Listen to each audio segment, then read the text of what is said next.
రక్షించడానికి వైఎస్ఆర్సీపీ పార్టీ ప్రయత్నం చేస్తూ ఉంటే ప్రజాస్వామ్యాన్ని కూనీ చేయడానికి తెలుగుదేశం పార్టీ కూటమి పార్టీ నాయకులు విశ్వ ప్రయత్నం చేస్తాం.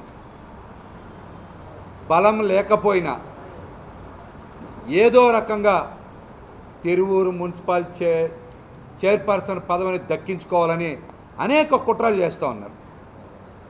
కేవలం 3 కౌన్సిలర్లతో ఏ విధంగా మీకు చైర్పర్సన్ పదవి వస్తుందో, మీరు ఏ విధంగా మెజార్టీ సాధించగలరో మీరు ప్రజలకు సమాధానం చెప్పాలి. ఒక పక్కన కోర్టులు, స్టేట్ ఎలక్షన్ కమిషన్ కౌన్సిలర్లకి రక్షణ కల్పించాలని చెప్తే పోలీసు శాఖ వారు ఎన్టీఆర్ పోలీస్ కమిషనర్ గారు కౌన్సిలర్లకి రక్షణ కల్పించకుండా క్రిమినల్స్కి రక్షణ కల్పిస్తూ ఉన్నారు. ఆయన క్రిమినల్స్కి రక్షణ కల్పిస్తూ ఉన్నారు. నిన్నటి నుంచి చూస్తూ ఉన్నాం, పోలీసులే కౌన్సిలర్ని లాక్కొని వెళ్ళిపోతూ ఉన్నారు. ఈరోజు చూస్తే మా ఎన్టీఆర్ జిల్లా అధ్యక్షులు దేవినేని అవినాష్ గారి మీద, ఎమ్మెల్సీ అరుణ్ కుమార్ గారి మీద, మరి స్వామిదాస్ గారి మీద, స్థానిక ఇన్ఛార్జ్ స్వామిదాస్ గారి మీద, వైఎస్ఆర్సీపీ నాయకుల మీద పోలీసులే తెలుగుదేశం పార్టీ గూండాల్ని, రౌడీల్ని ప్రేరేపించి ప్రోత్సహించి దాడులు చేయిస్తూ ఉన్నారంటే ఈ రాష్ట్రంలో అసలు శాంతి భద్రతల గురించి మాట్లాడే పరిస్థితే లేకపోయింది. కూటమి ప్రభుత్వంలో ఏది మాట్లాడినా సరే ప్రభుత్వం దగ్గర నుంచి ఒకటే సమాధానం, వాళ్ళ సమాధానం హింసే, వాళ్ళ సమాధానం హింసే.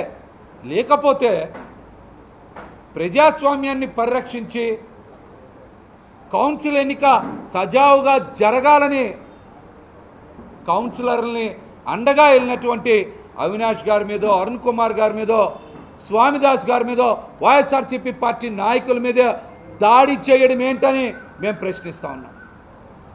దాడి చేయడం ఏంటని ప్రశ్నిస్తూ ఉన్నాం. మీకు నిజంగా ప్రజాస్వామ్యం మీద, మీ నాయకత్వం మీద నమ్మకం ఉంటే ఎన్నికని సజావుగా నిర్వహించండి. బలాబలాలు ఏంటో మీకు తెలుస్తాయి కదా. అలా కాకుండా ఎన్నిక జరగకుండా కౌన్సిల్లోకి మరి కౌన్సిలర్లు వెళ్ళనీయకుండా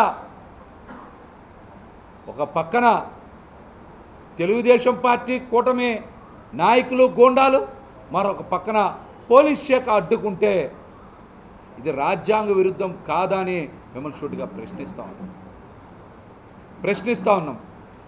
ఎవరికైనా సరే అరుణ్ కుమార్ గారు చెప్పినట్టు దమ్ముంటే రాజీనామా చేసే ధైర్యం ఉండి మీరు బయటకు వచ్చి ఎన్నికలు నిర్వహించే సత్తా ఉంటే అరుణ్ కుమార్ గారి సవాల్ని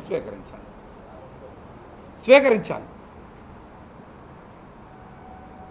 అట్లా కాకుండా మీరు ప్రజాస్వామ్యాన్ని, రాజ్యాంగాన్ని అగౌరవపరిచేలాగా మీరు గనక ఇటువంటి కుట్రలు, కుయుక్తులు చేస్తే ఈ ప్రభుత్వం వచ్చే స్థానిక సంస్థల ఎన్నికల నాటికే ఘోర పరాభవాన్ని చవిచూస్తుందని కూడా హెచ్చరిస్తా. మీకు నిజంగా దమ్ముంటే వైఎస్ఆర్సీపీ పార్టీని కానీ, జగన్మోహన్ రెడ్డి గారిని కానీ రాజ్యాంగబద్ధంగా, ప్రజాస్వామ్యబద్ధంగా ఎదుర్కోండి. కానీ కుట్రలు, కుయుక్తులతో, మోసపూరితమైనటువంటి విధానాలతో కనుక మీరు ముందుకు వెళ్తే ప్రజలు మీకు ప్రజాక్షేత్రంలో తప్పక బుద్ధి చెప్తారని కూడా హెచ్చరిస్తూ ఉన్నాం. మళ్ళీ కౌన్సిల్ ఎన్నిక కనుక మీరు సజావుగా పెడితే ఖచ్చితంగా వైఎస్ఆర్సీపీ పార్టీనే తిరువూరు చైర్పర్సన్ని కైవసం చేసుకుంటుందని కూడా ఈ సందర్భంగా మేమైతే సవాల్ ఇస్తున్నాం.